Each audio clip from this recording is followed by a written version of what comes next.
Hi there, I'm going to show you how to replace the battery on this Land Rover key fob. The only thing you need is your replacement battery. This takes a 2032 and you can get these on Amazon. They're very inexpensive and there's a link below in the description that will take you straight there. Alright, let's get started. First thing you want to do is push this way and that will give you access to the actual emergency key. Take this key out and you can put it in this hole right here. Give that a twist. And at that point, you've got access to the guts of that. And there's your 2032.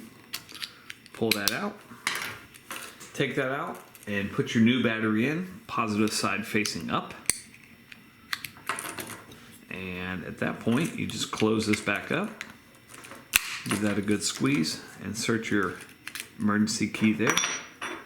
And then this portion, you just slide right back in like that, and you're all set. Thanks so much for watching. Make sure you hit that thumbs up button.